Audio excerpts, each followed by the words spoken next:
I'm Krunal Shah, and I'm going to discuss some of the important features of Microsoft Windows Vista. Microsoft's primarily stated objective with Windows Vista has been to improve the state of security in the Windows operating system. Microsoft Vista, formerly codenamed Longhorn, has many new features compared with previous Microsoft Windows versions. Windows Explorer contains modifications in the visualization of files on a computer.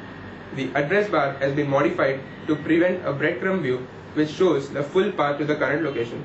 It includes significant changes in terms of organization, sorting, grouping, stacking of data. The new Windows shell is significantly different from Windows XP, offering a new range of organization, navigation and search capabilities. Windows Vista features a new way of search called Instant Search, which is significantly faster and more in-depth than the search features found in any of the previous versions of Windows. It contains a new networking stack which brings large improvements in all areas of network-related functionality. It includes a natural implementation of IPv6 as well as IPv4.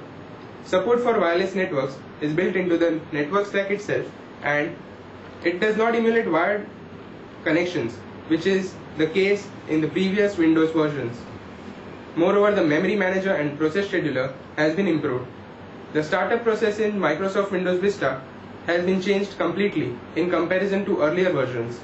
The NTLDR bootloader has been replaced by two new components of NTLDR functionalities.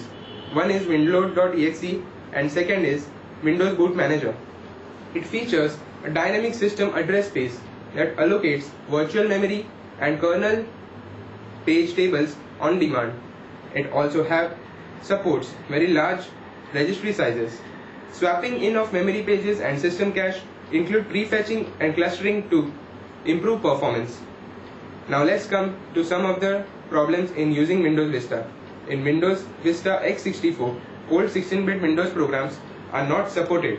Some of the board chipsets are not supported. Java does not work on Windows Vista. Moreover, neither some of the Adobe products and antivirus programs like Norton also do not work on Windows Vista. Windows Vista has two main problems: lack of proper drivers and lots of application compatibility issues. Upgrading to Vista is rather expensive business, leading to buy an entirely new upgraded RAM and video cards. So these were some of the features of Windows Vista. Thank you.